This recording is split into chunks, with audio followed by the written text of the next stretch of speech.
집이 인천 계양구에서 집으로 가는 88번 버스를 탔지요. 제가 지난 주간에 계양구의 어느 교회 가서 설교를 했기 때문에 가는데 제 앞에 88번 버스가 실제로 다니더라고요. 그러니까 이게 만든 이야기는 아닌 것 같습니다. 배가 고파서 차가 빨리 가기를 바라며 버스를 탔는데 뒤에 오던 81번 버스와 앞지르기 경쟁을 하더군요. 그러다가 마침 신호등 앞에 두 버스가 나란히 섰는데 두 버스는 동시에 문을 열고 피 튀기는 말싸움에 돌입을 했습니다. 결국 열을 잔뜩 받은 우리 88번이 81번에게로 쫓아 올라가더군요. 우리는 그 모습을 보면서 우리 88번이 이기기를 은근히 속으로 응원까지 했지요. 그런데 신호등이 바뀌자 81번이 88번을 태운 채로 출발을 해버리는 것이었습니다. 그 순간 88번 버스에 탔던 우리는 멍해지고 말았습니다. 기사가 없는 버스에 찬바람만 휑하게 불어오더군요. 아저씨가 이제 오나 저제 오나 기다리고 있는데 100m 전방 유엔묘지 커브 도는 길에서 뛰어오는 아저씨가 보였습니다. 불쌍해 보이더군요. 얼굴이 벌겋게 되어갖고 돌아와서 연신 주먹으로 땀을 훔치면서 고개를 조아리며 그렇게 승객들에게 사과했습니다. 승객 여러분, 정말 죄송합니다. 정말 죄송합니다. 그리고 버스가 출발을 했지요. 주먹으로 연신 땀을 훔치면서 버스를 운전해 가고 있는 아저씨가 정말 불쌍해 보이더군요. 우리 88번은 그렇게 81번에게 패하고 말았습니다. 그런데 그게 끝이 아니었습니다. 달리고 있는 우리 88번 뒤로 경찰 순찰차가 쫓아오는 것이었습니다. 경찰 순찰차는 스피커로 계속해서 우렁차게 소리를 지르면서 쫓아오고 있었습니다. 88번 차를 빨리 갓길로 대세요. 88번 차를 빨리 갓길로 대세요. 그래도 못 들은 척하고 조금 더 운전을 해가자 신경질적인 경찰 순찰차의 스피커 소리가 계속해서 쫓아오고 있었습니다. 할 수 없이 경찰의 지시에 따르는 우리 88번 아저씨, 우린 속으로 그렇게 생각했지요. 아까는 81번한테 깨지더니 이번에는 또 경찰한테 깨지는구나. 그런데 우리 88번 버스에 올라온 경찰이 그렇게 이야기하는 것입니다. 88번 빨리 81번 차 키 주세요. 그렇습니다. 우리 88번은 81번 버스에 올라가서 차 키를 뽑아들고 도망온 것이었습니다. 오도 가도 못하게 된 우리 88번, 81번이 이긴 것 같았지만 오도 가도 못하게 된 81번, 결국은 우리 88번이 이겼습니다. 아마 익산도 충청도 가까이 있어서 집에 가면서 웃으시려고 하시는지 저도 한참을 웃었습니다. 재미있는 싸움이잖아요. 웃음을 자아내게 하는 싸움입니다. 이런 싸움 좀 했다고 가정이 거들나거나 무슨 교회가 문제가 생기거나 이러지 않습니다. 귀여운 싸움입니다. 그런데 인생길에는 이런 싸움만 있는 것이 아니지요. 어쩌면 지난 한 주간도 우리 일터에서 일하신 분들 아침 일찍부터 저녁 늦게까지 허리 한번 펴지 못하고 그렇게 열심히 달려도 때로는 어려운 일도 생기고요. 답답한 일도 생기고요. 그리고 제때 승진 제대로 되면 얼마나 일할만 합니까? 그러나 계속 승진해서 누락되고요. 그러다가 명예퇴직을 당하기도 하고요. 이런 어려운 일 가운데 살아갈 때가 많습니다. 저는 기독실업인의 CBMC라고 하는 모임에서 총장되기 전에 한 18년 가까이 매주 목요일마다 가서 말씀을 전했습니다. 언젠가 경제 상황이 너무 안 좋은 상황이어서 여러분 이런 어려운 경제 상황 가운데서 회사를 경영하느라고 얼마나 수고가 많습니까? 하고 이야기했는데 잠깐 거들었더니 예배 끝나고 여러분이 달려와서 목사님이 생각하신 것보다 10배 아니 100배는 더 힘들다고 생각하시면 됩니다. 지난 한 주간이요 마치 짝두이 날카로운 칼인 짝두이에 걸어가는 것처럼 그렇게 힘들고 어려웠습니다. 그렇게 말씀하시는 분이 계시더라고요. 그렇습니다. 인생길에는 이런 수많은 어려움 가운데 살아가고 있습니다. 영적 전쟁터에서 우리는 살아가죠. 특별히 그리스도인들은 하나님의 말씀을 따라서 세상이 가는 방향으로 달려가지 않고 세상이 추구하는 방향으로 달려가지 않고 우리는 하나님께서 원하시는 방향으로 달려가려고 보니 100사람이 가도 우리 그리스도인들은 안 가야 되는 길도 있고요. 100사람이 안 가도 나 혼자서라도 가야 되는 길이 있습니다.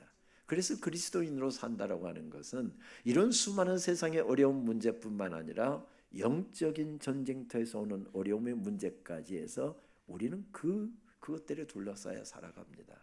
그렇습니다. 인생은 전쟁터와 같습니다.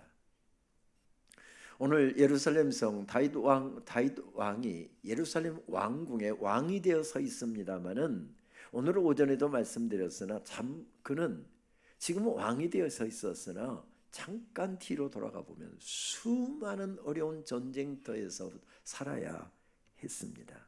끝도 없이 이어지는 전쟁터. 오늘 낮에도 말씀드렸죠. 억울한 누명을 뒤집어 쓰고 도망자의 삶을 살아야 했을 때 내 인생 그대로 끝나는 것 같았습니다. 그대로 종치는 것 같았습니다. 그런 정처 없는 삶의 자리를 그는 수없이 헤치면서 달렸습니다. 죽을 것만 같은 그 어려움의 자리, 억울한 누명 뒤집어 쓰고 들로 산으로 도망다니면서 목숨을 잃을 뻔한 적이 한두 번이 아니었기 때문에 그렇게 힘들고 어려워서 때로는 하나님 앞에 탄식도 했고요. 하나님, 내가 무엇을 잘못했습니까? 목숨 걸고 내 죽음을 섬긴 것에 내가 조금이라도 왕위를 노렸습니까? 내가 하나님 앞에 잘못한 것이 무엇입니까? 그런데 왜 내 인생은 이렇게 힘들게 펼쳐지는 것입니까? 때로는 하나님 앞에 탄원도 올려드리고요, 탄식도 올려드리고요, 눈물 젖은 기도를 올려드리고요. 그러다가 이날까지 살아온 하나님의 은혜가 생각되면 하나님 앞에 또 감사의 찬양도 올려드리고요. 이것이 시편 말씀에 가득 차 있습니다. 사무엘상 17장 말씀에서 골리앗과의 싸움부터 시작해서 그는 수없이 많은 전쟁터에서 살았다고 했잖아요. 그 수없이 많은 어려운 전쟁터, 영적 전쟁터였고 목숨을 걸어야 했던 수많은 전쟁터에서 살아가고 있을 때 그가 서 있는 자리마다 성경을 자세히 읽어보면 독특한 단어 하나씩이 거기에 추가되고 있는 것을 발견하게 됩니다. 그가 마온에 서 있으면 마온에 꼭 마온 광야 이렇게 이름을 붙입니다. 엔게디에 서 있으면 그냥 엔게디라고 이야기하지 않고 항상 다윗이 엔게디에 서 있으면 엔게디 광야, 십에 서 있으면 십 광야, 바란에 서 있으면 바란 광야, 계속해서 광야라는 단어를 붙여가고 있습니다. 어쩌면 그의 힘든 인생길을 묘사하기 이함으로 보입니다. 광야는 생명의 이업이 도사리고 있는 것입니다. 거기에 더군다나 수많은 맹수들과 수많은 독충들이 우글거리고 있는 내 생명을 이어가는 곳인데 거기에 나를 잡아 죽이겠다고 추격대가 하루도 빼지 않고 나를 쫓아오고 있습니다. 생명을 담보할 수 없는 곳, 미래가 보장되지 않는 곳, 안정이 없었던 곳, 평화가 없었던 곳, 그 어려움의 자리에 그가 서 있으면 항상 그 어려움의 자리를 표현하게 하여 광야라고 이야기합니다. 그렇습니다. 엔게디 광야는 광야가 맞습니다. 그런데 어디에다 시선을 두느냐에 따라서 달라집니다. 몇 년 전에 이스라엘에 갔다가 엔게디 광야에 들려보았는데 북동쪽으로 시선을 돌리면 거기에 계곡에서 물이 흐르고요, 산양과 산염소떼들이 한가롭게 풀을 뜯고 있는 광경을 볼 수가 있었습니다. 근데 남서쪽으로 시선을 돌리면 끝없이 펼쳐지고 있는 네게브 사막이 그곳에 펼쳐져 있습니다. 어디에 시선을 두느냐에 따라서 엔게디는 오아시스이기도 하고 엔게디는 사막이기도 합니다. 그런데 바울이 엔게디에 서 있으면 항상 성경은 뭐라고 말씀하는가 하면 엔게디 오아시스에 서 있었다 이렇게 이야기하지 아니하고 엔게디 광야에 서 있었다 이렇게 성경은 표현하고 있습니다. 죽도록 아프고 힘들었던 순간이었습니다. 나도 모르게 터져나오는 한숨과 탄식이 끝없이 이어지고 있는 그런 어려움의 삶의 자리에 그는 서 있었습니다. 그런데 그 어려움의 자리, 그 답답한 순간에 그는 믿음으로 달려가면서 내 인생에 베풀어 주신 하나님께서 허락하신 은혜를 떠올리고 내 인생에 베풀어 주셨던 수만 가지 은혜를 떠올리며 찬송을 올려드리고요, 눈물로 탄식하다가도 하나님의 은혜를 생각하면 벌떡 일어나 내가 항상 주를 찬송하리이다. 이런 찬송을 하나님 앞에 올려드립니다. 그래서 시편 말씀에 보게 되면 특별히 다윗이 쓴 시편들은 이런 눈물이 고여 있고요, 울다가 탄식하다가 벌떡 일어나 하나님의 은혜를 생각하며 하나님께 찬양을 올려드리는 이런 시편들로 가득 차 있습니다. 여러분 혹시 수국이라는 꽃을 아시는지요? 지금은 개량되어서 사시사철 온실에서 피어나는 꽃이지만 옛날에는 7월달, 8월달에 가장 무더운 한여름에 피어나는 꽃이었습니다. 얼마나 아름답게 피었는지 가던 사람들이 발걸음을 멈추고 아이고 곱기도 하다, 어쩌면 이렇게 너는 예쁘냐, 발걸음을 멈추고 한참을 머뭇거리고 손으로 만져보고 그렇게 사람들이 좋아했던 꽃이 바로 수국이었습니다. 그런데 여러분, 수국이라고 하는 것은 그가 서 있는 지역, 환경, 토질에 따라서 색깔과 모양을 약간씩 다르게 피는 꽃입니다. 예를 들면 흙의 산도가 중성이면 흰색으로 피고요, 산성이면 청보라색으로 피어나고요, 알칼리성이면 연분홍색으로 피어나는 꽃이 바로 수국이라는 꽃입니다. 그래서 옛날 옛 선인들은 7개의 얼굴을 가졌다 해서 칠면화라고 부르기도 했지요.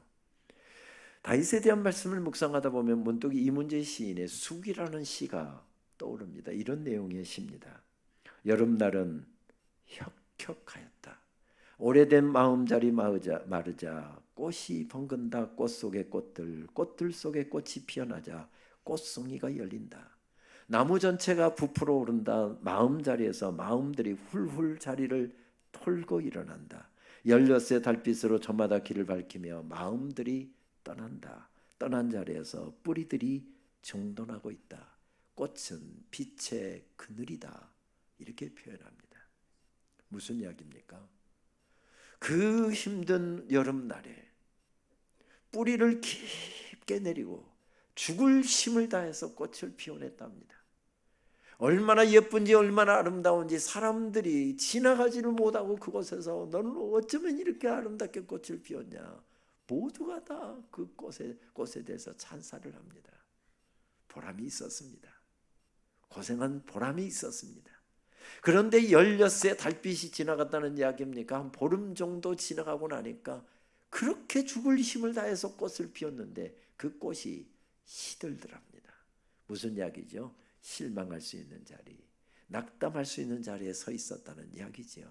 젊은 날에 어떻게 수고해서 얻은 자리인데요, 어떻게 해서 승진한 것인데요, 어떻게 해서 애써서 수고해서 이 자리까지 올라오는 동안에 어떻게 해서 이 꽃을 피워냈는데요, 그런데 그 꽃이 떨어지더랍니다. 꽃이 시들더랍니다. 실망할 수 있는 자리에 서 있는데 수국은 실망하지 않고 다시 뿌리를 깊게 내리고 또 꽃을 피울 준비를 하더라는 것입니다.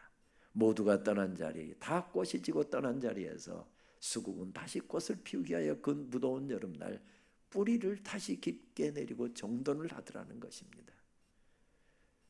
다윗의 생애를 읽다 보면 수국과 같다는 생각을 갖습니다. 수국과 같은 다윗, 그 힘들고 어려운 시간에도 믿음의 꽃을 피워냈고요, 내 인생이 끝나가는 순간에도 결코 포기하지 아니하고 하나님을 바라보면서 믿음으로 걸어갔던 사람, 이런 수국과 같은 다윗에게 축복으로 허락해 주셨던 것이 무엇이었습니까? 예루살렘 왕궁이었습니다. 그 어려운 자리에서 꿋꿋이 믿음의 꽃을 피워냈던 수국에게 하나님께서 놀라운 축복을 허락해 주신 것이지요. 그 아픔의 시간, 그 어려움의 시간, 그 아픔의 시간들이 다 지나가고 하나님께서 세우시고 통치하시는 나라의 2대 왕으로 다윗을 세워 주셨답니다. 그 축복의 자리에서 다윗은 무엇을 생각합니까? 그 축복의 자리를 거닐면서 하나님께서 은혜로 세워주신 그 축복의 자리를 거니면서 다윗은 무엇을 생각하고 있습니까? 하나님의 은혜를 생각하고 있습니다. 돌이켜보니 지금 왕궁에 서 있지만 이 왕궁에 이르기까지 얼마나 많은 어려움이 있었는지 모릅니다. 얼마나 고통의 시간이었는지 모릅니다. 얼마나 답답한 일이 있었는지 모릅니다. 내 힘으로 어찌할 수 없어서, 내 힘으로 해결할 수가 없어서 새벽마다 늦은 저녁에 하나님 앞에 몸부림치면서 기도했던 시간이 얼마였는지 모릅니다. 광야를 헤매던 시간, 배고프고 서럽던 시간, 분노와 억울함과 절망감과 자괴감에 몸을 떨어야 했고 밤잠을 이루지 못했던 시간이 얼마였을지 모르는데 하나님께서 그 모든 시간이 다 지나가게 하신 다음에 하나님께서 축복의 자리에 그를 세워주셨답니다. 그 축복의 자리에서 그는 무엇을 생각합니까? 하나님의 은혜를 생각합니다. 지금 그는 예루살렘의 왕궁에 서 있습니다. 그의 고향이 어디였습니까? 베들레헴이었습니다. 그런데 베들레헴, 그가 태어났던 베들레헴에서 지금 서 있는 왕궁에 이르기까지 얼마의 시간이 걸렸습니까? 40년이 걸렸습니다. 예루살렘에서 전에 버스를 타고서 예루살렘에서 버스를 타고 베들레헴에 내려가 본 적이 있는데 한 10km 정도밖에 거리가 되지 않아서 10분이니까 벌써 도착하더라고요.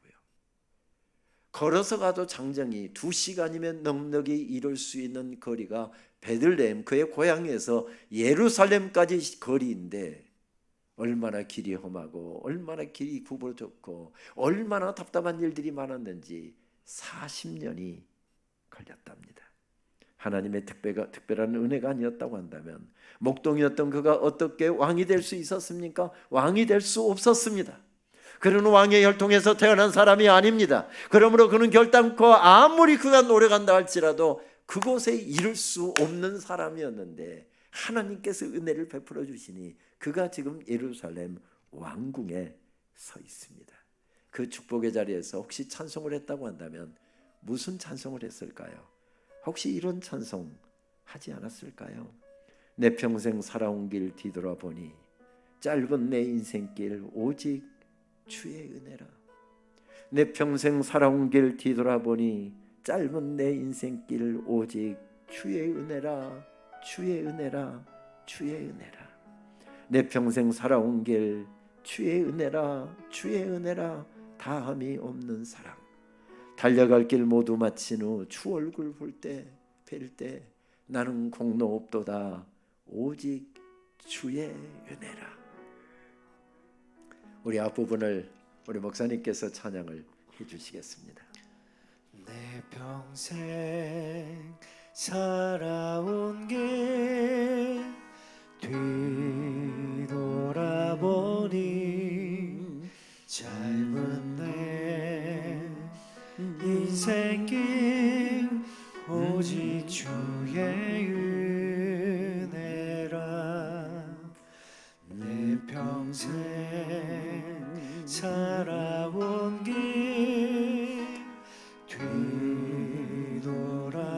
뒤돌아보니 짧은 내 인생길 오직 주의 은혜라. 주의 은혜라. 주의 은혜라. 내 평생 살아온 길 주의 은혜라. 주의 은혜라. 다함이 없는 사랑. 달려갈 길 모두 마친 후 주 얼굴 볼 때 나는 공로 전혀 없도다 오직 주의 은혜로. 우리 다 함께 찬양하겠습니다. 지금까지 지내온 것 주의 크신 은혜라. 한이 없는 주의 사랑 어찌 이루 말하랴. 자나깨나 주의 손이 항상 살펴주시고 모든 일을 주 안에서 형통하리라. 가게 하시네. 주의 은혜라 주의 은혜라 내 평생 살아온 길 주의 은혜라 주의 은혜라 답이 없는 사랑 달려갈 길 모두 마치고 주 얼굴 볼 때 나는 공로 전혀 없도다 오직 주의 은혜라.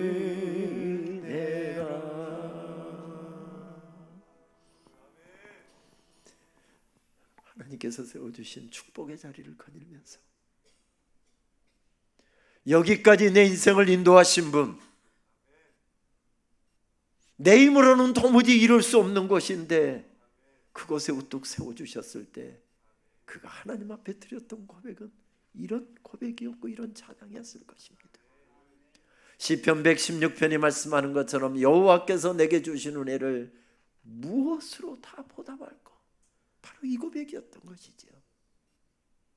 시편 145편 1절 말씀을 보게 되면 또 다른 사실을 하나 고백하고 있습니다. 왕이신 나의 하나님 내가 주를 높이고 영원히 주의 이름을 송축하리이다. 영원히 주의 이름을 송축하리이다. 그렇게 고백하고 있습니다. 내가 왕이 아니라 하나님이 왕이시랍니다. 말씀드렸던 것처럼 다윗은 왕의 혈통에서 태어난 사람이 아닙니다. 그러므로 무엇보다도 왕이 된 다음에 그가 제일 역점이 두어야 될 것은 왕권을 견고하게 세우는 것입니다. 만약에 반대하는 사람, 당신은 왕의 혈통이 아닙니다 라고 이야기하는 사람이 있으면 가차없이 처리를 했어야 됐고요, 왕권을 견고하게 세워야 되는 일이었습니다. 왕이신 나의 하나님, 왕으로 세워줬는데 내가 왕이 아니라 하나님이 왕이시랍니다. 여러분, 이 사실은 21세기에 우리가 올려드리는 고백과 그 당시 왕권 시대에 드렸던 고백과는 엄밀한 의미에서 굉장한 차이가 있습니다. 우리는 왕이 없는 시대를 살아가니까 하나님을 왕이라고 해도 괜찮지만 왕이 버젓이 살아있는 시대에 하나님이 왕이라고 이야기한다고 한다면 잘못하면 죽임을 당할 수도 있는 시대가 왕권 시대입니다. 왕권 시대가 어디입니까? 아버지가 몸이 병들었습니다. 시름시름 앓습니다. 그래서 세자로 책봉해놓은 아들에게 왕권을 물려줍니다. 그런데 한 2, 3년 열심히 치료를 받았더니 건강이 회복되었습니다. 그래서 아버지가 다시 왕권을 해소하려고 하면 아버지도 죽였던 시대가 왕권 시대였습니다. 왜요? 왕이 둘이면 안 되는 시대였습니다. 내가 세상을 떠나게 되면 왕으로 삼으려고 큰아들을 세자로 책봉해 놓았습니다. 그리고 세자 수업, 왕권 수업을 받고 있는데 이 녀석이 소문에 의하면 한밤중에 은밀하게 힘 있는 신하들, 나이 많은 신하들을 찾아다니면서 지금 그 사이를 못 견디고 나를 제거하고 지가 왕이 되려고 지금 음모를 꾸미고 있답니다.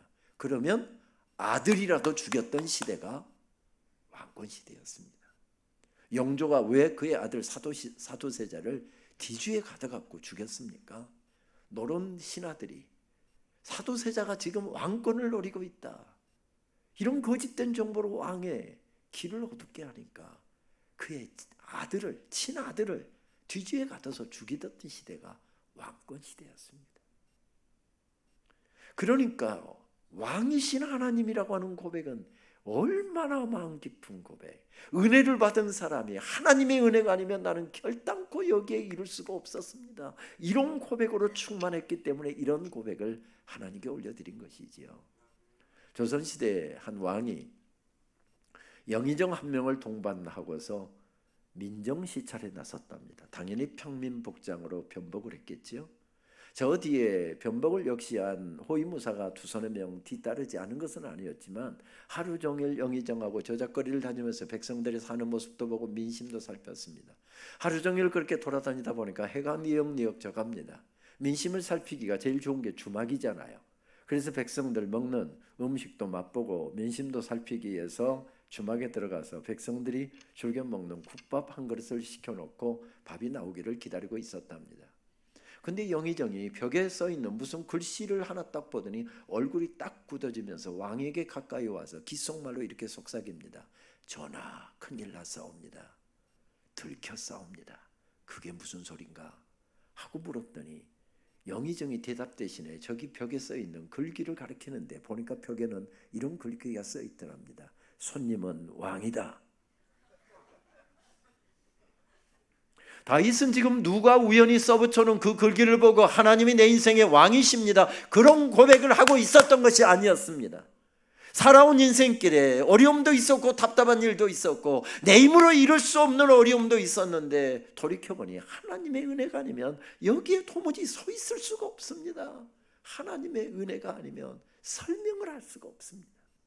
그런 은혜를 깨달았기에 누가 써붙여놓은 글씨를 보고서 하나님이 나의 왕이십니다 고백한 것이 아니라 살아온 날 동안에 수만 가지 은혜들을 떠올리다가 이런 고백을 하고 있는 것입니다. 그리고 이런 고백과 함께 제일 먼저 생각해냈던 것이 무엇이었습니까?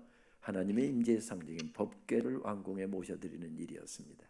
이스라엘 백성들이 어려운 광야길을 걸어가고 있을 때 내가 너희들과 함께 있다가 내가 너희들을 먹일 것이다, 내가 너희들을 책임질 것이다, 너희들은 여호와께서 말씀하시는 말씀에 붙들려 살아가면 능히 승리할 것이다. 여러분 이 말씀에 구약의 이스라엘 백성들에게 주신 말씀이지만 여러분 아멘이시지요?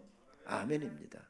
아무리 어려움의 삶을 살아가고 앞이 막혀 있다 할지라도 하나님께서 도와주시면 열리게 되고 하나님께서 세워주시면 세워지게 되고 하나님께서 높여주시면 높여지게 된다. 그것이 우리가 가지고 있는 바로 우리 고백교의 우리 개혁교회 고백의 핵심적인 내용이잖아요. 그러니까 바로 법궤는 하나님의 임재의 상징이었습니다. 무엇이 담겨 있었습니까? 하나님께서 먹이신다라고 하는 상징으로 만나 항아리가, 만나가 담긴 항아리가 담겨 있었습니다. 거기에 10계명 돌판, 무슨 뜻이죠? 하나님께서 너희들에게 계속 말씀하고 계신다. 그 말씀 따라 살아가면 너희들은 반드시 승리한다. 그리고 아론의 쌍난 지팡이가 들어있었습니다. 그 말라 비틀어진 지팡이에서 새싹이 나고 있었다는 것, 기적의 상징으로 주신 것이 아니라 하나님께서 너희들을 통치하신다, 그런 뜻이었습니다. 이스라엘 백성들이 어려운 광야길을 걸어갈 때 하나님께서는 언제나 법궤를 너희들의 삶에 정중하게다 모셔라. 그리고 요단강이 폼나만 요단강이 앞길을 가로막고 있고 여리고성이 앞길을 막고 있었을 때 뭐라고 말씀하시죠? 법궤를 먼저 메고 법궤를 앞세워서 나가라. 그렇게 나갔더니 요단강이 갈라졌고요, 여리고성이 무너지는 놀라운 역사가 일어났습니다. 그러니까 이스라엘 백성들에게 법궤는 신앙의 중심이었고 하나님께서 우리들의 삶 가운데 현존하시고 역사하신다라고 하는 생생한 징표였습니다. 그런데 잘 먹고 잘 살게 되면서 하나님께서 허락하신 축복의 땅 가나안 땅에 들어가서 잘 먹고 잘 살게 되면서 하나님이 잊어버렸습니다. 법궤를 더 이상 찾지 않습니다. 하나님의 임재 그거 별로 중요하지 않습니다. 지금 우리 한국교회, 한국사회가 잘 먹고 잘 살게 되면서 하나님으로부터 멀어지고 탈종교화 현상이 세계에서 제일 빠르게 진행되고 있고요, 50%가 넘어섰습니다. 탈종교화라고 하는 것은 이제 내가 종교가 없다, 무종교라고 답하는, 우리 기독교라고 답하는 그런 사람 말고 불교, 무슨 유교, 또 천주교 이거 하는 거, 이런 것들이 다 나는 종교가 없다는 사람이 세계에서 최고로 50%가 넘어가면서 탈종교화가 이루어지고 있습니다. 여러분 아시는 것처럼 서울대 인문대학에 가면 종교학과가 있습니다. 거기는 우리나라의 종교 현상들을 연구하는 학과인데요, 종교학과에서는 요즘에 무종교를 종교로 칩니다. 왜냐하면 무종교 인원이 50%가 넘어가니까 이걸 종교로 칩니다. 무종교를 연구합니다. 바로 그런 상황 가운데 서 있었는데 이스라엘 백성들이 하나님의 법궤를 구하지 않습니다. 그러니까 법궤를 성전 여기 정중앙에다 모셔야 되는데 법궤가 지금 어느 창고에 있는지 장로님들도 죄송합니다. 장로님들도 관심이 없고 목사님도 관심이 없고 성도님들도 관심이 없고 여전들도 관심이 없고 남성교도 관심이 없고 청년들도 관심이 없고 아무 관심이 없었답니다. 그런데 하나님께서 축복의 자리, 은혜의 자리에 세워주셨을 때 하나님의 임재의 상징인 법궤를 나의 왕궁의 중심에 모시리라. 그런 생각을 하고서 법궤를 모셔드릴 생각을 하잖아요. 사무엘하 6장 1절 말씀을 보게 되면 법궤를 모시기 위해서 3만의 군대를 동원했답니다. 우리 장로님 사진을 좀 띄워주시겠습니까? 법궤는 저게 금으로 다 저렇게 쌓았고요. 금으로 그러니까 도금을 했고요. 작은 상자입니다. 4사람의 제사장들이 저걸 메고 행진하도록 되어 있었습니다. 저런 작은 상자 하나를 왕궁에 드리는데 3만의 장정들을 동원했답니다. 거의 어쩌면 3만의 군대라고 한다면 제 전방에서 경계를 서는 병사들을 빼고 그 당시 군대 숫자로 보면 정군을 다 동원한 것이나 다름이 없습니다. 뭐 때문에 저런 작은 상자 하나 드리면서 3만의 군대를 동원했을까요? 여러분 상상력을 동원해 보십시오. 법궤가 있는 장소에서 예루살렘 왕궁으로 지금 법궤를 모시는데 그 길 연변에 장정들을 2열 총대로 쭉 세웠을 것입니다. 백성들이 이 주변에 나와서 구경하고 있습니다. 법궤를 메고 제사장들이 법궤를 메고 왕궁으로 갈 때 뒤따르면서 다윗은 덩실덩실 춤을 추며 찬양했다. 성경은 그렇게 우리들에게 전해주고 있습니다.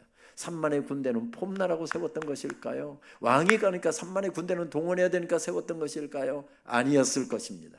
다윗은 그 젊은이들에게 외치고 있었을 것입니다. 하나님의 임재가 떠나면 우리는 망한다. 하나님의 임재는 생명을 걸고 지켜내야 된다. 하나님의 임재가 떠난 교회, 하나님의 임재가 떠난 인생, 하나님의 임재가 떠난 가정 망한다.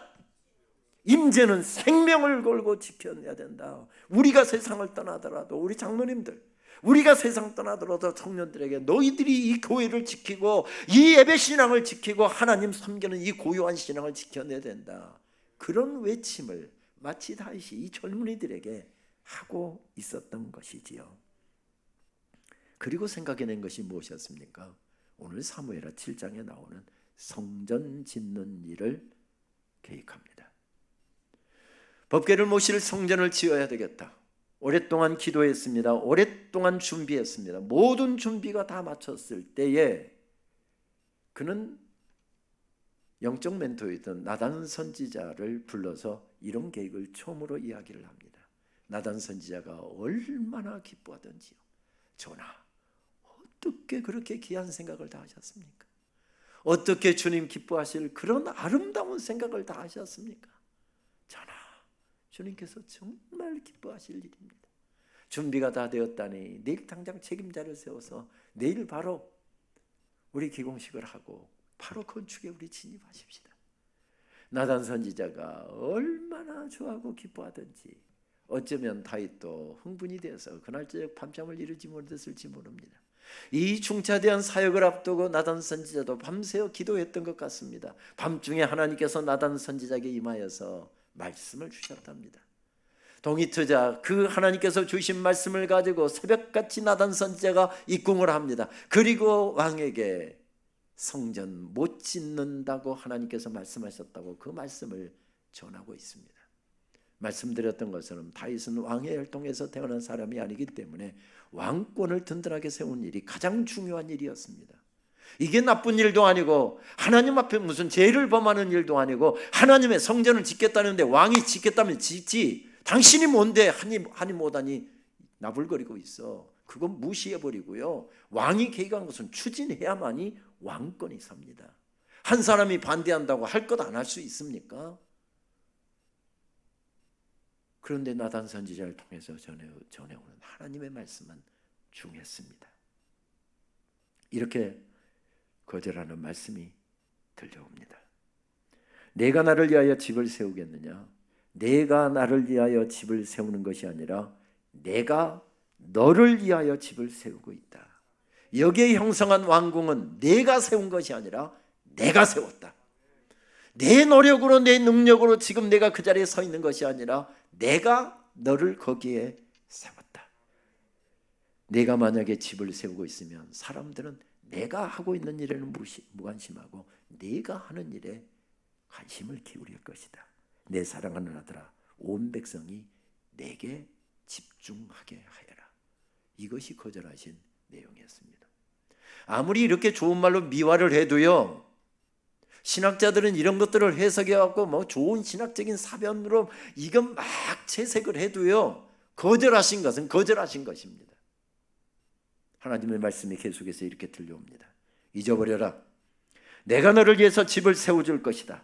집을 세우는 것은 나다. 이 나라를 세우는 것도 나다. 교회를 세우는 것도 나다. 내 가정을 세우는 것도 나다. 내 인생을 세우는 것도 나다. 다이다. 너는 이 고백을 이 땅에 먼저 세워라. 그 고백이 세워진 다음에 내가 너희 아들 때에 성전을 세울 것이다. 이것이 하나님께서 거절하신 내용이었습니다. 여러분, 그런데 신앙생활하면서 제일 무서운 질병이 뭔지 아십니까? 섭섭증이라고 하는 질병입니다. 섭섭증에 걸리면요, 목사님도 어떻게 못합니다. 목사님 섭섭해요 하고 교회 안 나와버리는데요. 김 집사에게는 5번 눈길을 주던데 왜 나에게는 3번밖에 안 줍니까? 나 삐졌어요 하고 안 나와버리는데요. 근데 우리 목사님 얼굴 보십시오. 그렇다고 가만히 그냥 교회 안 나오는데 내버려 두실 분이십니까? 목사님이 전화를 합니다. 그래서 요즘 전화기가 좋아갖고 목사님이 전화오면 목사님 성함이 다 뜨잖아요. 목사님 전화 오면 안 받아버리는데요. 그렇다고 목사님 얼굴 보세요. 목사님이 그대로 주저앉을 뿐입니까? 신방을 갔습니다. 여러분, 절대 아파트 들어가지 마세요. 아파트 나쁜 집입니다. 왜냐하면 목사님이 신방 가서 딱 벨을 누르니까 아파트에 그 모니터에 목사님 얼굴이 딱 뜹니다. 바로 전까지 이 안에서 인기척이 났는데 목사님 얼굴이 딱 뜨니까 조금 문을 안 열어주는데요. 여러분, 섭섭증 굉장히 무서운 질병입니다. 안 걸릴 수 있으면 좋습니다. 근데 섭섭증은 여러분 누가 잘 걸릴까요? 1번 장로님, 2번 지난주에 예수님 믿고 살기로 작정하고 지난주에 처음 교회 나오고 이번 주 2번째로 나오는 새가족. 뭐 3번 필요하나요? 3번, 4번 예시가 필요할까요?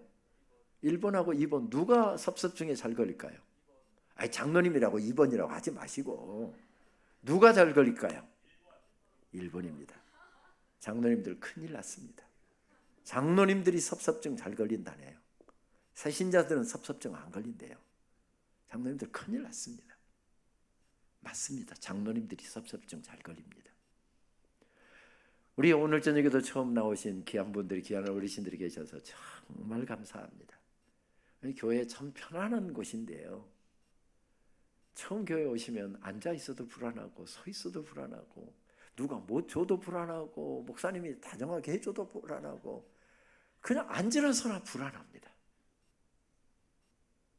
섭섭할 여유가 이유도 없고요, 그런 틈도 없습니다. 빨리 끝나면 빨리 그냥 집으로 도망가고 싶지만 이분 저분 뭐 이렇게 하고 또 거기다가 주의 사랑으로 사랑합니다 이거 닭살도다 하면서 뭐 섭섭증 걸릴 여유가 없습니다. 근데 장로님들은요, 주무시는 시간 빼고 깨어있는 시간은 계속 머릿속에 마음속에 교회의 생각밖에 없는 분들입니다. 교회를 위해서라고 하면 목숨이라도 내놓을 듯이 달리시는 분들입니다. 평생을 그렇게 교회를 위해서 수고하는 분들입니다. 그런데 누가 애만소리합니다. 누가 오해를 하고 엉뚱한 이야기를 퍼뜨립니다. 그러면 장로님들 마음속에 교회 생각밖에 없으니까 섭섭증에 걸리기가 쉽죠. 여러분, 다윗처럼 누가 성전 짓겠다고 나선 사람이 있었습니까? 이런 열심을 가진 사람이 누가 있었습니까? 없었습니다. 그러니까 다윗도 섭섭증에 딱 걸리기 좋은 사람이었습니다. 그런데 다윗은 섭섭증에 걸리지 않습니다. 여호와께서 내게 주신 은혜를 무엇으로 다 보답할까? 그 고백이 있었기에 내가 왕이 아니라 하나님이 왕이십니다. 왕이신 내가 하나님, 나의 하나님, 내가 주를 높이고 영원히 주의 이름을 송축하리이다. 그 고백이 있었기에 섭섭증에 안 걸립니다. 우리는 수많은 경계선 속에서 살아갑니다. 경계선이라고 하는 것이 이쪽으로 기우느냐 이쪽으로 기우느냐에 따라서 모든 것이 달라지는 것을 우리는 경계선이라고 이야기하지요. 인생은 사이의 기록인 것 같습니다. 그 사이를 무엇으로 채우느냐, 그것이 우리 인생이랍니다. 여기에 지금 20대의 청년들이 몇 분 와서 앉아 계시는데 저 때는요, 이거 안 발라도 예쁘고요, 바르면 더 예쁘고요, 이거 안 칠해도 예쁘고요, 칠하면 더 예쁘고요, 우리 권사님들 볼 때 아이고 참 좋은 때다, 좋은 때다.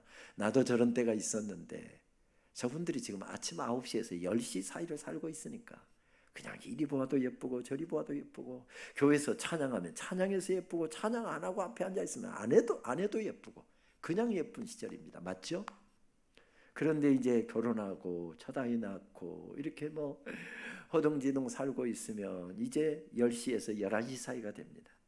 그리고 30대 중반, 30대 후반 가게 되면 이제 뭐 아이들 키우느라고 하루가 그냥 허리 한번 펼 여유 없이 살아가고 있습니다. 11시에서 12시 사이를 살고 있는 겁니다.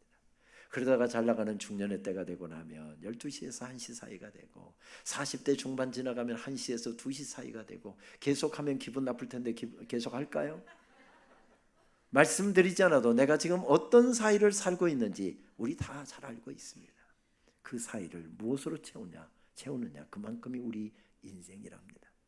어떤 사람은 아이를 키워놓고 결혼하고 집장만 하고 뭘 해놓고 난 다음에 자꾸 이 사이를 사는 것이 아니라 이것이 끝나고 난 다음에 그 다음에 살 때 신앙생활 잘하고 그때 열심히 하고 그때 찬양대하고 그때 여전도해야 하겠다. 아닙니다. 인생은 사이의 기록이랍니다. 사이의 기록이랍니다. 그 사이를 무엇으로 채우느냐. 다윗은 딱 지금 섭섭해지기 쉬운 그런 시간을 살고 있습니다. 그런데 그 사이를 섭섭한 마음으로 채웁니까?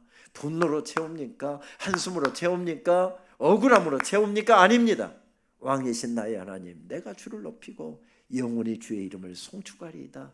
오히려 고백으로 채우고 찬양으로 채우고 있는 것을 발견하게 됩니다. 자세히 보아야 예쁘다, 오래 보아야 사랑스럽다. 작은 풀꽃을 노래했던 나태주 시인은 1963년 공주 사범학교를 졸업하고 이 공주 인근에 있는 시골 초등학교에서 평생 초등학교 교사로 살면서 시를 썼던 분이지요. 그분이 2007년도 장기초등학교 교장으로 승진을 해서 마지막 해 이제 정년 퇴임을 앞두고 있었습니다. 퇴임 불과 몇 개월 전에 악성 췌장암이 발병되었습니다.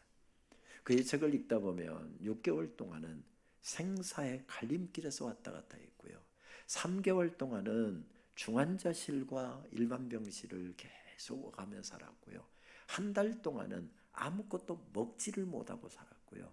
보름 동안은 아예 잠을 한숨도 너무 아파서 잠을 한숨도 못 이룬 그런 힘든 시간을 보냈답니다. 그의 부인이 권사님이신데 그의 부인이 남편을 살리려고 백방으로 뜁니다. 췌장암에 좋다는 거 뭐 3시간 4시간 달려가서 그거 사다가 구워서 먹이고 삶아서 먹이고 남편 살리려고 그렇게 백방으로 뛰고 있습니다. 그리고 남편 잠들 시간이면 밤에는 교회로 돌아가서 밤 꼬박 지새우면서 교회에서 철야기도 하면서 그렇게 보내고, 새벽기도 마치고는 바로 병원으로 달려와서 남편 아침 수발 듭니다. 그리고 이제 아침 식사 마치고서 의사도 다녀가고 해진도 다녀간 다음에 남편이 책 보고 있으면 그때 고개 잠깐 침대에 숙이고서 그렇게 부족한 잠을 그곳에서 그렇게 채웠답니다. 어느 날 책 보고 있는데 아내가 침대에다가 고개를 숙이고 그렇게 잠이 들었습니다. 남편 살리겠다고 그렇게 허덕이면서 달리는 모습을 보면서 나태주 시인이 시 한 편을 써서 깨끗하게 정서해서 아내가 졸고 있는 바로 그 머리맡에다 놓았답니다. 아내가 일어나서 그 시를 보면서 눈물을 흘립니다. 시의 제목은 너무 그러지 마셔요 하나님이라고 하는 제목의 시였습니다. 너무 섭섭하게 그러지 마셔요 하나님. 저에게가 아니에요. 저의 아내 되는 여자에게 그렇게 하지 말아달라는 말씀이에요. 이 여자는 젊어서부터 병과 함께 약과 함께 산 여자예요. 세상에 대한 꿈도 없고 그 어떤 사람보다도 죄를 안 만든 여자예요. 신발장에는 구두도 많지 않은 여자고요. 한 남자 아내로서 그림자로 살았고 두 아이 엄마로서 울면서 기도하는 능력밖에는 없었던 여자이지요. 자기 이름으로 꽃밭 한편 채전 밭한떼기 가지지 않은 여자예요. 남편 되는 사람이 운전조차 할 줄 모르고 숙맥이라서 언제나 버스만 타고 다닌 여자예요. 너무 그러지 마세요. 가난한 자의 기도를 들어주신 하나님, 저의 아내 되는 사람에게 너무 섭섭하게 하지 마셔요. 이 시를 읽고서 부인 김성애 권사님이 막 눈물을 흘리더랍니다. 그리고 남편이 잠깐 쉬고 있는 사이에 아내가 답시를 썼습니다. 김성애 권사님의 너무 고마워요라고 하는 제목의 시인데, 울지 마라 아내여 라고 하는 나태주 시인의 시집에 나온 시입니다. 남편의 병상 밑에서 잠을 청하여 사랑의 낮은 자리를 깨우쳐 주신 하나님, 이제는 저희를 다시 아프게 하지 마시어요. 우리가 모르는 우리의 죄로 한 번의 고통이 더 남아있다면, 그게 피할 수 없는 우리의 것이라면 이제는 제가 병상에 누울게요. 하나님, 저 남자는 젊어서부터 분필과 몽당 연필과 함께 산 시골학교 선생이었어요. 시에 대한 꿈 하나만으로 염소와 노을과 풀꽃만 욕심낸 남자예요. 시 외의 것으로는 화를 내지 않는 사람이에요. 책꽂이에 경영인이 주식인이 돈 버는 책은 하나도 없는 남자고요. 제일 아끼는 거라고는 제자가 선물한 만년필과 그간 받은 편지들과 애갓집에 대한 추억뿐이에요. 한 여자 남편으로 토방처럼 배고프게 살아왔고 두 아이 아빠로서 우는 모습, 숨기는 능력밖에는 없는 남자예요. 공주 금강의 아름다운 물결과 금악동 뒷산의 푸른 그늘만이 재산인 사람이에요. 운전조차 할 줄 몰라 언제나 버스만 타고 다니는 남자예요. 승용차라도 얻어 탄 날이면 꼭 그 사람 큰 덕 봤다고 먼 산 바라보는 사람이에요. 하나님, 저의 남편 나태주 시인에게 너무 섭섭하게 그러지 마시어요.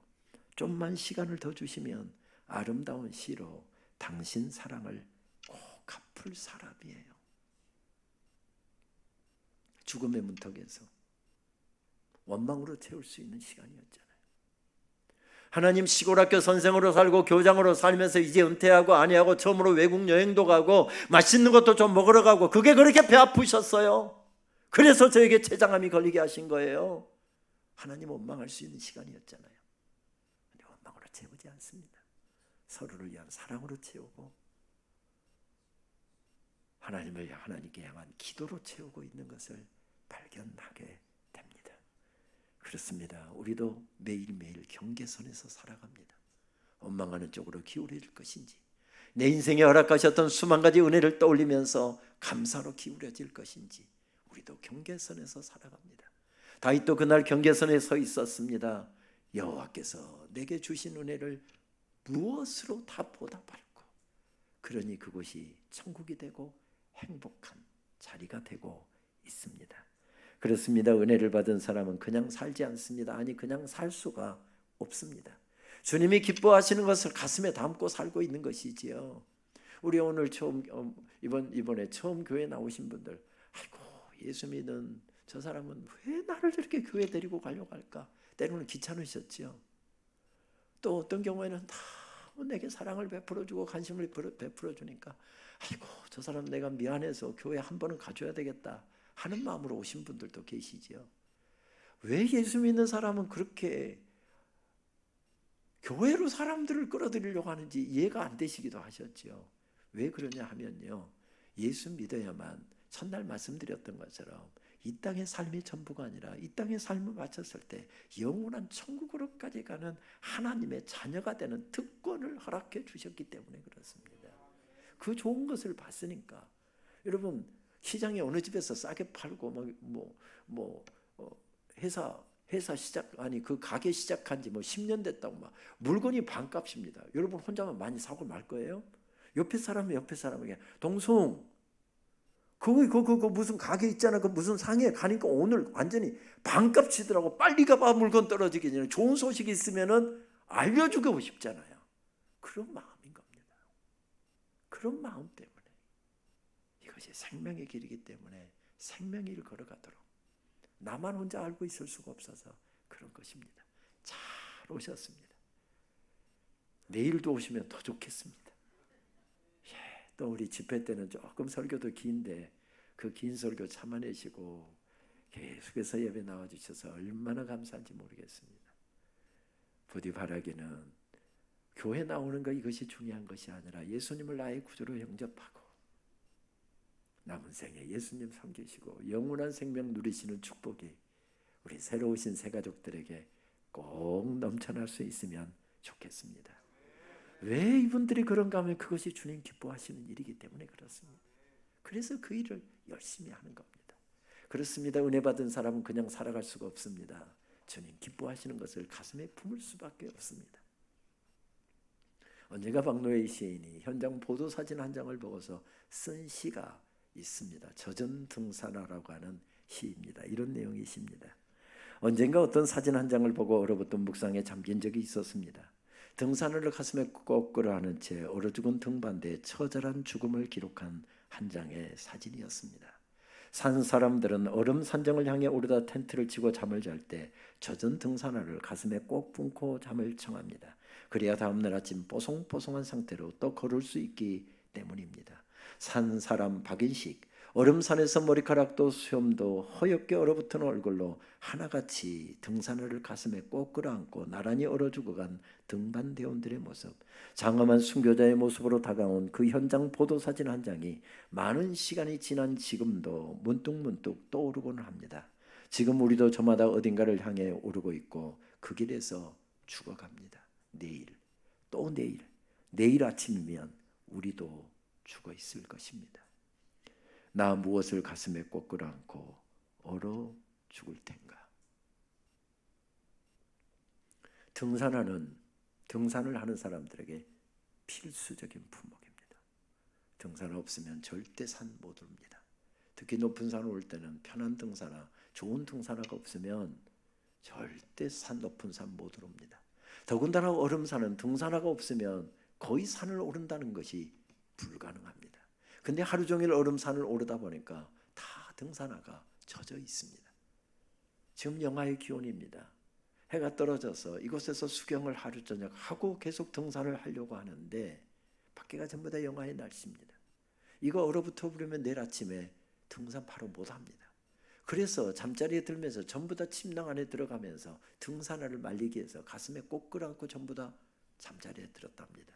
근데 갑자기 그날 저녁 눈 사태가 일어나서 수경 중인 그 등산대원들을 덮어버리고 말았습니다. 재난 소식을 듣고서 구조하기 위해서 구조팀이 빠르게 그곳에 투입되어서 구조를 했지만 벌써 시간이 많이 지나갔고 구조를 해놓고 보니까 다 등산대원들이 죽어 있었답니다. 근데 특징적인 것은 등산대원들이 다 등산화를 가슴에 끌어안고 죽어 있었답니다. 여러분 말씀드렸던 것처럼 등산화는 겨울산을 오르는 사람들에게 필수적인 항목입니다. 그런데 은혜를 받은 사람들은 생각해야 됩니다. 아니 이 땅의 모든 삶을 마치고 우리 주님의 보좌 앞에 설 것을 확실히 알고 있는 사람들, 믿고 있는 사람들은 늘 나의 삶, 내가 추구하는 것을 점검해야 됩니다. 이 등산화 끌어안고 그렇게 주님 만나도 괜찮겠는가? 이거 끌어안고 살다가 주님 만나도 부끄럽지 않겠는가? 순간순간 이거 점검하셔야 됩니다. 다시 말씀드립니다. 등산화는 필요한 것입니다. 등산화는 중요한 물품입니다. 그러나 그것 끌어안고 주님 만나도 괜찮겠는가? 그건 늘 생각하면서 우리 살아야 합니다. 오래전 한국에 오신 외국인 선교사님이 6개월 정도 한국말을 배운 다음에 이제 제법 쓰고 읽을 수 있게 되었습니다. 그래서 한국에 온 지 6개월 만에 첫 설교를 하게 되었답니다. 물론 한국말로 설교를 딱 쓴 다음에 그것을 읽어 내려가는 형식으로 첫 설교를 하게 되었는데 송구 영신 예배에서 그 첫 설교를 하게 되었습니다. 지금 제가 그 설교문을 한번 읽을 텐데요. 제가 거친 사람이어서 거친 말이 나온 게 아니라 우리말의 서투른 선교사님이 이렇게 설교했다. 그렇게 참고하시면서 설교 원고를 한번 들으시면 좋겠습니다. 친애하는 교우 자매 여러분, 오늘 우리는 송년 예배를 드립니다. 이 밤이 지나면 2년이 가고 새년이 옵니다. 오는 년을 맞이하면서 새년과 함께 보낼 몸과 마음의 준비가 필요하듯 간년을 가감하게 정리해야 할 마음가짐도 중요합니다. 지난 년을 돌이켜보면 여러 가지 꿈과 기대에 미친 년도 있고 어떤 년은 실망스럽고 어떤 년은 참 재미있었습니다. 새년은 어떤 년일까 하는 호기심과 기대도 있겠지요. 그러나 가장 중요한 것은 2년 전년 할 것 없이 모두가 하나님이 주신 년이라는 것입니다. 그럼 여러분 어떤 년을 맞아도 잘 살아야 합니다. 우리는 이렇게 쓰지 않습니다. 우리는 한 해가 가고 새해가 옵니다 이렇게 쓰지. 그런데 한글만 배우는 것도 어려운데 한자까지 배워야 되니까 이 한 해를 표시할 때는 해년을 쓴다 하니까 그 년자를 붙이니까 이상한 말이 되어버렸습니다. 말에는 유난히 내리에 남는 단어들이 있습니다. 제가 예언을 할까요? 오늘 저녁 예배 마치고 집에 돌아갈 때 여러분들의 머릿속에 오직 이 단어밖에 안 남으면 절대 안 됩니다. 오늘 제게 데미 때 2년 전을 하는데 그러면서 웃으면서 가면 안 됩니다. 그 말이 남으면 안 되고 무슨 말이 남아야 됩니까? 잘 살아야 합니다. 그 말이 남아야 됩니다. 그 말이 남아야 됩니다. 왜요? 우리는 은혜 받은 사람들이기 때문에. 평생 갚아도 갚을 수 없는 놀라운 은혜를 받고 여기까지 달려왔고 여기에 서 있고 이만큼 산 것이 하나님의 은혜로 세움받았음을 아는 사람들이기 때문에 우리는 잘 살아야 합니다. 여러분 예배도 잘 드리십시오. 기약 믿을 때, 기약 믿을 바에는 신앙생활도 우리 주님께서 미소 지으실 만큼 그렇게 신앙생활도 우리 잘합시다. 기양 찬송을 할 것이면 찬송도 우리 힘차게 하고요, 마음을 다해서 찬양하고요, 그렇게 우리 잘 사십시다. 문정희 시인은 이렇게 노래합니다. 길 끝에 서면 모두가 아름답다. 아닙니다. 길 끝에 섰다고 해서 결코 아름답지 않습니다. 나이가 들었다고 해서 절대 아름답지 않습니다. 대단한 자리에 세움받았다고 해서 영적으로까지 그 사람이 아름다운 것은 아닙니다. 길 끝에 섰다고 해서 다 아름답지는 않습니다. 시인도 그것을 알았기에 시에서 이렇게 노래합니다. 시간에 제가 대기하여 타오르기 때문에 아름답답니다. 내 인생 태워도 제가 되지 않을 만큼 그렇게 불사르듯이 열심히 살았기 때문에 그래서 아름답답니다. 그 다음 구절은 이렇게 이어갑니다. 이 추운 겨울 아침 아궁이를 태우는 겨울 소나무 가지 하나가 꽃보다 아름다운 것도 바로 그런 까닭이 아니겠느냐. 우리 오산면에 사는 분들은 이 시가 확 느껴지지 않습니까? 저도 시골에서 살았는데요, 옛날 방마다 겨울 되면 다 분불 뗐잖아요. 얼만큼 떼야 되는지, 제 방은 제가 떼야 되는데 이 시간이 기니까 빨리 끝내고 싶습니다. 끝내는 시간이 언제입니까? 그 가마솥에다가 물이 가득 부어져 있는데, 혹은 여물이 거기에 가득 담겨 있는데, 그게 끓어야 이 분불 떼는 게 끝납니다. 방법이 뭐가 있을까요?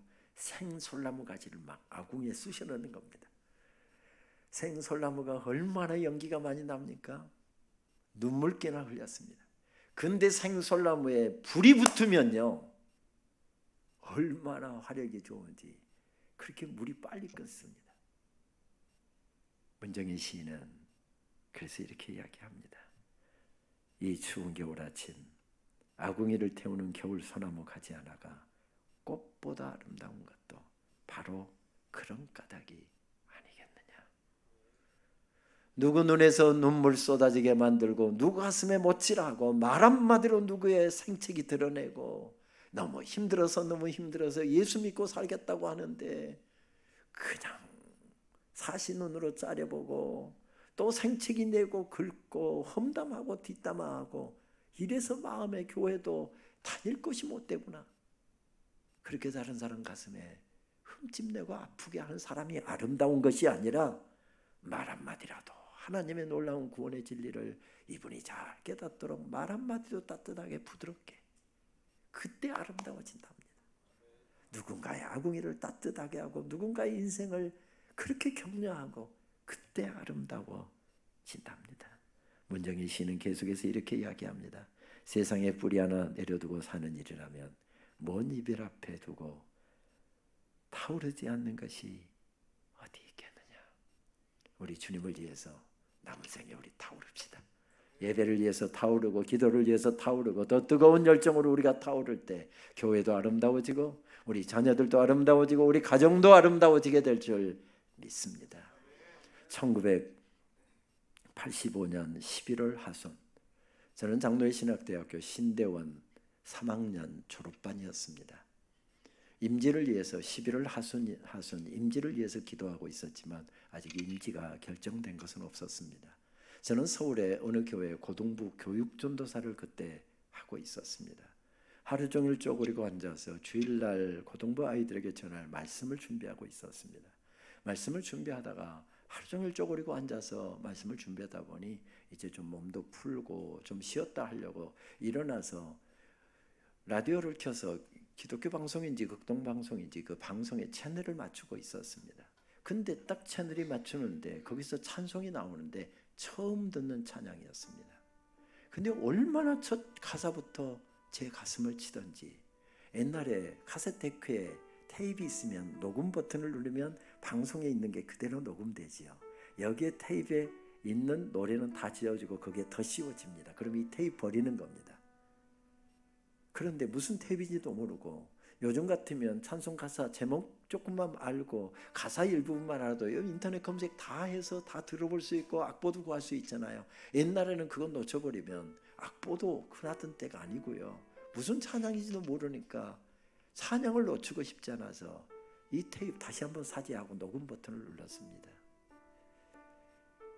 그것을 녹음한 다음에 앞부분이 이만큼 잘려나간 찬송을 저는 100번도 더 태감아서 부르고 또 부르면서 울었던 적이 있었는데, 이 말씀을 준비하는데 아주 오래전 기억이 떠올랐습니다. 그때 찬송 가사는 이런 찬송이었습니다. 제약에 썩은 내 육신을 주님이 쓰시려 했네. 죽음의 덫에 걸려있는 몸 주님이 쓰시려 했네. 속지 않은 손 치유하시고 속지 않은 발 치유하셨네. 새 생명 얻은 이 몸 다 바쳐 주님께 영광 돌리리. 먹물로 칠한 내 육신을 주님이 희게 하셨네. 십자가 보혈 증거하라고 주님이 살리셨네. 기도할 때에 음성 주시고 찬송할 때에 기쁨 주시네. 내 작은 입이 내 작은 몸이 주님의 붙들린 자라. 우리 오래된 찬송이지만 우리 같이 찬송 3절 한번 하고 말씀 이어갈까요? 평생 갚아도 빚진 자 되어 주님의 빚진 자 되어 주님 가신 길 택하였건만 눈물만 솟구치네. 생명 주시니 주님이시라.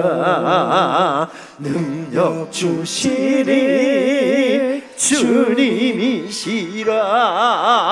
말씀 전하여 복음 전하여 주님의 빛을 갚으리. 평생 갚아도 빚진 자 되어 주님의 빚진 자 되어 주님 가신 길 택하였건만 눈물만 솟구치네. 생명 주시니 주님이시라. 능력 주시니 주님이시라. 말씀 전하여 복음 전하여 주님의 빚을 갚으리. 그 찬양은 그때 가난한 신학생, 신대원 졸업반 학생이었던 저의 진짜 고백이었습니다. 저는 그때 결혼 1년차를 지내고 있었던 신학생이었고요. 오랫동안 임지를 위해서 기도하고 있었으나 결정된 것은 아무것도 없었습니다. 제가 주님 앞에 기도하는 거, 주님 제일 먼저 오라는 교회로 가겠습니다. 근데 주님 계속 계속 분쟁이 있고 어려운 교회에서 제가 사역을 했기 때문에 이번에는 부흥하고 성장하는 교회에서 목회 좀 제대로 배우고 싶습니다. 근데 뒤에 것은 하나님께서 딱 생략해 버리시고 아주 작은 교회로 저를 초청을 해서 뭐 어떤 교회인지도 물어보지도 않고 바로 그 교회에서 전임 전도사를 시작해 들었습니다. 저는 그때 군대에서 장교로 군복무를 오래 하고서 제대를 하는데 그때 이 국가에서 저축을 장려하던 때니까 야 초급 장교들 다 군에서 다 먹여주고 입혀주고 하는데 무슨 돈이 필요해. 아예 연대 격리과에서 아예 월급을 다 90% 이상을 떼갖고 그때 이율이 좋은 재형 저축에다 강제로 다 저축을 시켜버렸습니다. 그러니까 정말 담배 피는 친구들은 병사들에게 담배 얻어 피운다 할 정도로 장교 최신 지켜라, 병사들한테 가서 담배 얻어 피우고 하지 마라, 이런 훈시가 나올 정도로 정말 어렵게 살았습니다. 근데 군대를 긴 시간 복역을 딱 마치고서 제대를 할 때 보니까 제 평생에 그렇게 큰 목돈을 처음으로 지어봤습니다. 그걸 지고 나오면서 와, 대단하다, 너무 뿌듯했습니다. 그래서 부모에게 큰 소리 쳤습니다. 대학도 신대원도 제가 입주가야하면서 그렇게 공부했기 때문에 결혼도 제 힘으로 합니다. 큰 소리 빵 쳤습니다. 근데 막상 결혼 준비를 하려고 보니까 들어갈 돈이 왜 그렇게 많던지요. 그래도 살 집은 마련해야 되잖아요. 아내가 가진 돈, 제가 가진 돈 합해갖고 최소로 이만큼 돈을 빼놓고 나머지 준비를 하는데 옷 한 벌 사줬습니다. 폐물도 제대로 못 해줬습니다. 그리고 신혼여행도 못 갔습니다. 내가 살아가면서 계속 살면서 해줄게. 그리고 방을 구하려고 서울 외곽을 다 뒤지는데 돈이 워낙 작으니까 방이 없습니다. 그래서 경기도를 뒤지다가 경기도 하남시, 그때는 신장이라고 그랬죠. 경기도 하남시, 마누라 없이는 살아도 장화 없이는 못 산다는 동네, 그곳에 작은 단칸 세 방을 세를 얻어서 그곳에서 신혼생활을 시작했습니다. 외풍이 그렇게 심한데 연탄가스 냄새가 가시질 않습니다. 외풍이 그렇게 심한데도 잠잘 때는 항상 이만큼 문을 열어놓고 자다가 일어나면 먼저 옆에 사람, 누가 먼저랄 것도 없이 옆에 사람 흔들어 보았습니다. 흔들어도 반응이 없으면 코에다가 손을 대보고 혹시 연탄가스에 죽었나 싶어서 아침에 따뜻한 물이라도 쓰려면 연탄 아궁이에다가 양동이에다 물 올려놓고 나면 따뜻한 물을 쓸 수 있는데 아내가 옆에서 아침 식사를 준비하고 있습니다. 거기서 세수를 하려고 보면 부엌이 코딱지만 해갖고 거기서 세수를 못합니다. 남자가 이 정도 빨리 밖에 나가서 하세요. 옥상에 나가면 얼마나 칼바람이 불어오든지 고양이 세수하고 의추 하면서 들어왔던 기억이 새롭습니다. 그때 세입자들이 네 가구가 거기 살고 있었는데 화장실을 공동으로 쓰는 화장실이 하나 있었습니다. 수세식이었습니다. 야, 그래도 수세식이네. 근데 문제는 겨울이 되니까 꽁꽁 얼어붙어 버렸습니다. 화장실을 쓸 수가 없습니다. 제가 100m 떨어진 곳에 합동축교회, 지금도 제가 그 이름을 분명하게 기억합니다. 신장중앙교회. 새벽기도 나가서 항상 그 교회 가서 제일 가까워서 거기서 새벽기도를 하는데요. 새벽기도 끝날 뿐이면 내 기도 마치고 끝날 5분 동안은 그 교회 목사님과 그 교회를 위해서 집중적으로 기도를 합니다. 그리고 나는 이 교회를 위해서 기도한 사람이기 때문에 교회 화장실 쓸 자격이 있어 3개월 동안은 100m가 떨어진 그 교회 화장실을 사용해야 했습니다. 그래도 제 가슴은 그때 뜨거웠습니다. 정말 가감없이 정말 주님을 위해서 죽으라고 한다면 기꺼이 죽을 수 있을 만큼 그렇게 제 가슴이 불타고 있었습니다. 근데 여러분, 제 고민이 뭔지 아십니까? 좋은 학교 교수도 됐습니다. 총장도 되었습니다. 저는 지금 총장 공간에서 살고 있습니다. 미국 선교사들이 쓰다가 학교에다가 그 아파트를 기증해 주어서 총장 공간으로 사용하고 있는 것이죠. 아이들 줄 방도 있고요. 연탄가스 냄새 걱정하지 않고 잠자리에 들고요. 따뜻한 물도 나옵니다. 화장실도 2개나 있습니다. 여러분, 그런데 요즘 저의 고민이 뭔지 아십니까? 하나님께서 은혜의 자리에 세워주셨는데, 축복의 자리에 세워주셨는데, 그 하나라고 배고프던 그 신학생 때보다 못하면 못하지 더하지는 않는다는 게 저의 고민입니다. 여러분들 어떠십니까?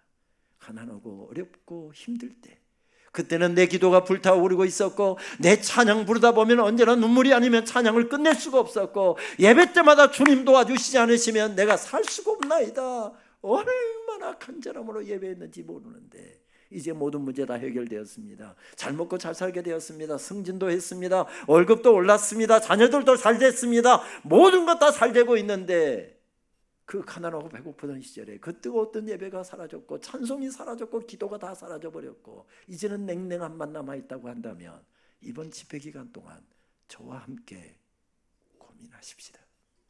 그렇습니다. 은혜 받은 사람은 아무렇게나 살아서는 안 되기 때문에 그렇습니다. 여호와께서 내게 주신 은혜를 무엇으로 다 보답할고, 그 마음으로 우리는 잘 살아야 하는 사람입니다. 2012년도 한학기 학교에서 영각기를 내주셔서 저는 미국의 콜롬비아 신학대학원에서 한 학기를 보냈습니다. 강의, 집회 인도 등으로 그 도시에 여러 번 갔고, 그 학교에도 강의 때문에 몇 차례 갔던 학교였지만 잠깐 방문을 했으나 8개월 가까이 그 학교에서 보냈던 것은 딱 20년 만에 처음이었습니다. 저는 강남의 대치동에 있는 한 교회에서 담임 목회를 시작을 했고요. 길게는 못했습니다. 한 3년 후 담임 목회하는데 대학원 지도교수의 강권에 못 이겨서 미국 유학길에 올랐습니다. 바로 늦은 석사과정을 그 학교에서 시작했더랬습니다. 도와주는 사람도 아무도 없었고요. 그렇게 제가 머리가 좋은 것 같지도 않고요. 영어를 제가 그렇게 잘한 것 같지도 않고요. 그 여정을 7년 이상 달려야 되는데 내가 과연 가진 것도 없는 사람이 이 7년 긴 여정을 내가 마칠 수 있을까? 불안함 가운데서 그 학교에 예배를 드리는데 제일 뒷자리에서 그렇게 앉아서 불안한 마음으로 유학 생활을 시작했습니다. 8월 29일 총장실에서 총장 비서가 전화가 왔습니다. 8월 30일에 컨보케이션이 있는데, 미국에서는 컨보케이션, 입학 예배 겸 개강 예배를 컨보케이션이라고 그러지요. 컨보케이션이 있는데 교수님 참석하실 수 있습니까? 확인 전화가 왔습니다. 예, 당연히 참석하겠습니다. 그리고 예배 1시간 전에 도착해서 20년에 앉았던 그 자리 찾아 앉아서 기도하는데 왜 그렇게 눈물이 납니까?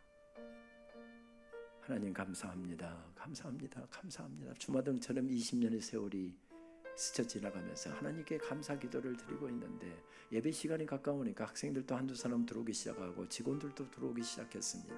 제가 제일 뒷자리에 앉아서 기도하고 있는데 비서실 직원이 오더니 제가 거기 앉아 있는 것을 보고서 교수님 자리는 여기가 아닙니다. 제가 교수님 자리 리저브 해놓았는데 거기로 안내할게요. 그리고 저를 데리고 가는데 제일 앞에 교수석이 마련되어 있는데 전부 다 네임테크 명패가 다 붙어 있었습니다. 여기가 교수님 자리입니다 하고 보는데 닥터 온영킴 하고 제 명패가 거기 딱 붙어 있었습니다. 20년 전에는 불안함에 떨면서 유학생활을 저기서 시작했는데 20년이 지난 다음에 교수석으로 제 자리를 옮겨 놓으셨습니다. 그 놀라운 은혜가 떠올라 저는 그 학기 강의실을 오가면서 도서관을 오가면서 캠퍼스를 거니면서 얼마나 많이 울었는지 모릅니다. 그 학기 내내 불렀던 주제가가 있다고 한다면 그 찬양이었습니다. 내가 지금까지 지내온 것은 주의 은혜라, 주의 은혜라. 지금까지 지내온 것은, 내가 하나님의 자녀된 것은 주의 은혜라, 주의 은혜라. 하나님의 자녀된 것은, 내가 이 자리에 서 있는 것은 주의 은혜라, 주의 은혜라. 이 자리에 서 있는 것은. 우리 같이 찬양하면서 기도의 자리로 나가실까요?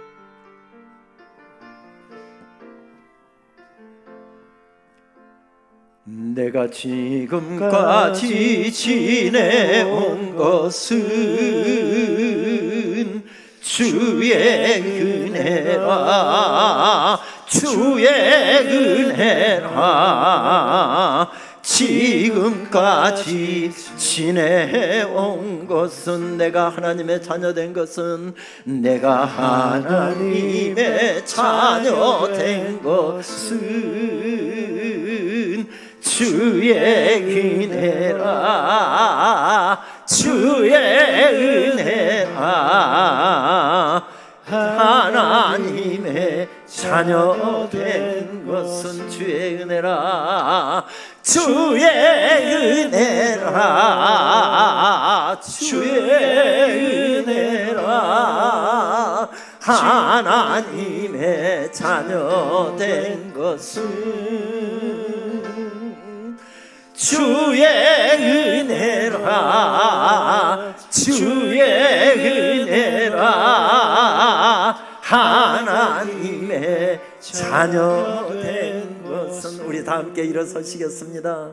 내가 이 자리에 서 있는 것은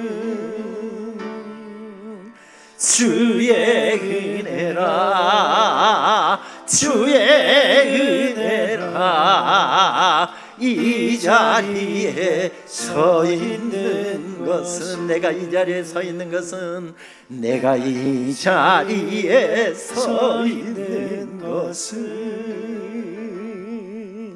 주의 은혜라 주의 은혜라 이 자리에 서 있는 것은 주의 은혜라 주의 은혜라 주의 은혜라 이 자리에 서 있는 것은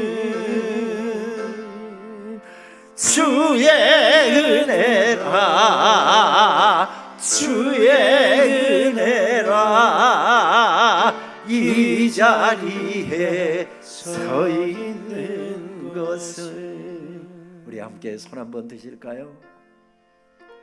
내가 이 자리에 서 있는 것은 주의 은혜라 주의 은혜라 이 자리에 서 있는 것은 주의 은혜라 주의 은혜라 주의 은혜라 이 자리에 서 있는 것은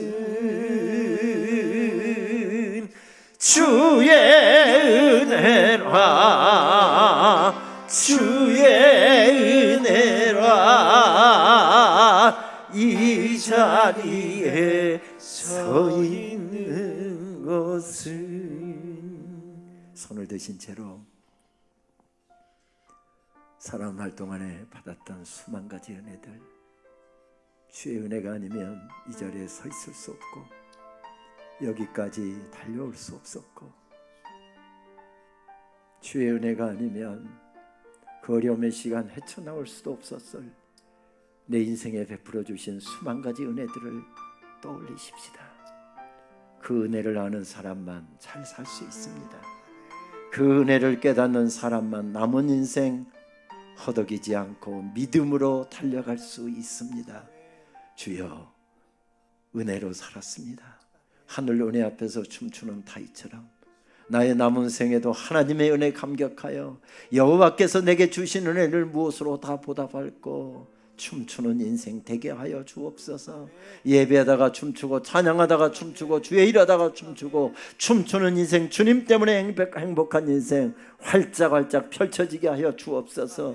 하나님 우리 교회가 이런 생명사역을 감당하기를 원합니다. 하나님께서 허락하신 은혜를 깨닫고 은혜 공동체가 되기를 원합니다. 은혜 울타리 밖에 있는 사람들 우리가 기도하면서 온 힘과 온 정성을 다해 그들을 주의 은혜의 울타리로 초청하고 함께 주의 백성으로 삶을 살아가는 은혜 공동체 되게 하여 주옵소서. 복음 공동체 되게 하여 주옵소서. 예배 공동체 되게 하여 주옵소서. 이 일을 위해 세우신 우리 영적 지도자이신 우리 목사님을 위해서 기도하시고 우리 귀한 사역 감당하시는 우리 장로님들을 위해서 기도하시고 교회 크고 작은 사역을 감당하시는 일꾼들을 통해 하나님이 요 삼면에 주의 놀라운 복음이 강력하게 일어나게 하여 주옵소서. 익산 땅에 하나님 전국에 복음화율을 가장 높은 복음화율을 기록했는데 하나님 다시 교회가 일어서게 하시고 이 복음의 능력을 가진 하나님 교회들 되게 하여 주시어서 도시가 주님 앞으로 돌아오는 역사가 있게 하여 주옵소서. 젊은이들이 주님 앞에 돌아오는 역사가 있게 하여 주옵소서.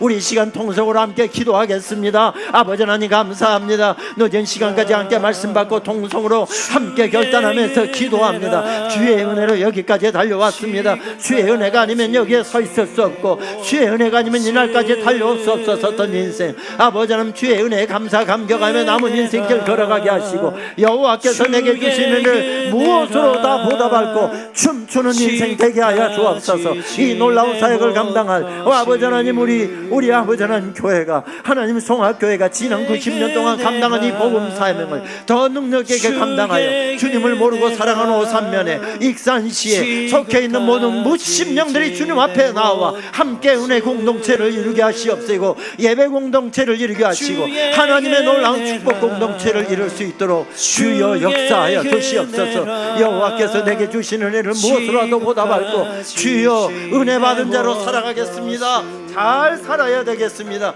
주의 능력에 붙들려 살아갈 수 있도록 우리 모두를 붙잡아 세워주시옵소서. 영적 지도자로 세워주신 아버지 하나님 우리 귀한 목사님 조명용 목사님을 하나님께서 붙들어 세워주시고 하나님의 능력의 장중에 세워주시옵소서. 장로님들과 여러 일꾼들을 세우셨습니다. 저들이 주님을 사랑하고 영혼을 사랑하는 종들 되게 하시고 하나님의 은혜에 감격하여 춤추는 귀한 분들 되게 하여 주시옵소서. 온 교회가 주님 때문에 행복한 교회 될 수 있도록 역사하여 주시옵소서. 내가 이 자리에 서 있는 것은 주의 은혜라, 주의 은혜라. 이 자리에 서 있는 것은 하나님께서 세워주신 은혜의 자리, 하나님께서 허락하신 축복의 자리, 그 땅에서 주님의 은혜를 생각하고 여호와께서 내게 주신 은혜를 무엇으로 다 보답할고 그 마음으로 살았던 다윗과 같이 우리도 남은 생에 그 고백 그 마음으로 살아갈 수 있도록 주님 우리 좀 붙잡아 주시옵소서. 예수님의 이름으로 기도합니다. 아멘. 자리에 앉으시겠습니다.